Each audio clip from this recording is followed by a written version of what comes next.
Hello everybody, Dr. S here, and we're at week 8, and I want to talk to you about the stance essay that we're about to do. Thank you for submitting your informative essay.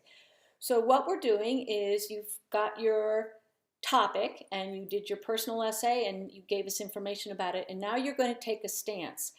And last week in week 7, in section 7.3, there was a discussion of what this essay looks like. So it discusses it. It's due in week 10, and it's worth 230 points. And you're going to take a stance essay takes a position on a topic and argues and supports that position with evidence. So what are your possible positions, arguments, and I am sending you a sheet that will be helpful for you to organize what your positions and arguments are and the resources you're going to use for them. You need to talk about which position resonates with you. What are your main points? You have to have 3 points and counterpoints, and how do you dispute them? Do you have enough evidence to support your argument? Your stance essay, your perspective should come through, but you're still writing it in the third person just as you did for the informative essay. And you will need to support your points with credible ideas, sources.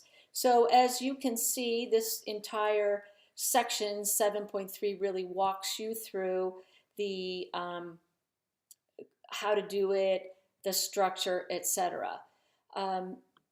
When you get an assignment, what is really important is for you to look at the directions for the assignment and the rubric. So if we go to week 8, you can see here it says assignment. Now the assignment is due in week 10, but in week 8 you can see here that the instructions for the assignment are here. So they're in our web text, they're also in week 8, and they're also in week 10. So we just went over this part. It is a 3 to 4 page paper, third person point of view.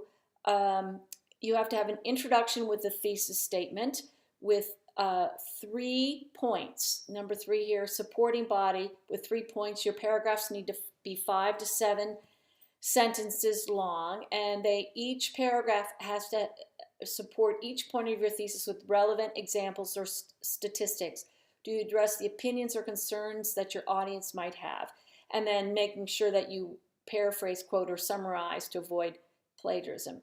You need to have logic and transitions and a conclusion where you restate the thesis in a new way and leave a lasting impression so that your readers continue to think about your topic when they finish reading the paper.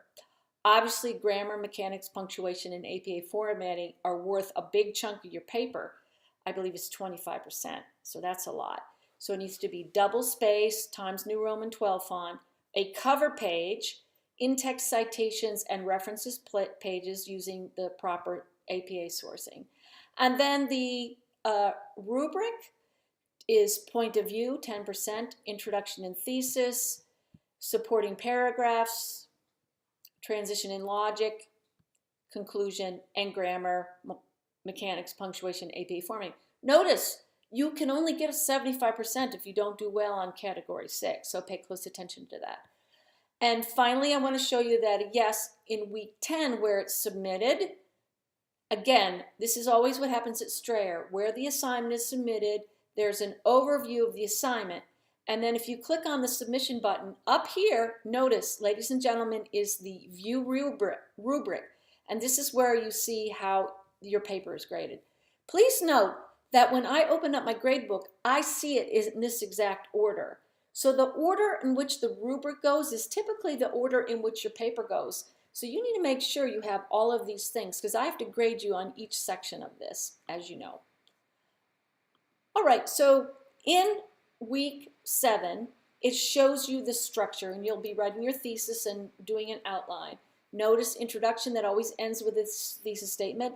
Reason 1, you give a topic sentence and your evidence, which is your reference, and then a little analysis of it. You do that for your reason 2 and your reason 3, and then you have a conclusion and your references.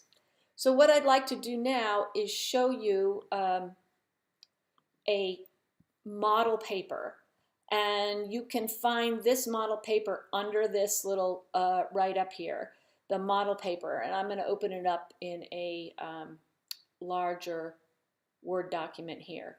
So this is the model paper, and you'll notice you've got your running head with the header, and you've got the your topic, and the middle material, which is 2 inches down from the header. Notice that it's Times New Roman 12 font. All right, so here you can see that you always put the title of your paper like this. You put it centered on the first line. And notice here's your introductory paragraph, and it has building several small parks would be the most effective way to increase urban green spaces in Birmingham because multiple parks would affect a greater number of residents, allow for flexible construction, and capitalize on the use of brownfields. So here's your stance. You're saying building these parks would be a good thing, and you have 3 reasons. So it starts out, good transitional sentence. The benefits of green space in urban areas are numerous, and they go on here to talk about the residents. Notice here's an in-text citation. While green spaces provide a venue for recreation and socializing, they also decrease emotional distress for the people who visit them. Authors, year, in parentheses, period is always at the end of the parentheses. And notice, the writer doesn't end with just the credible source. They say, because the current global trend is a migration to urban environments in many communities, urban green spaces may provide the citizens only opportunity to interface with nature. You have to give your analysis of the material you put in there. So you have a topic sentence with your point, then your research, and then your own analysis. So it's like a hamburger bun. Your topic, your research, and your analysis. Additionally, good transition, green spaces provide services that improve the quality of life in a city. So, and then they go on to talk about that. So now they talk about, and according to the 2012 Birmingham Comprehensive Plan, they have all the statistics on how the planning is going along.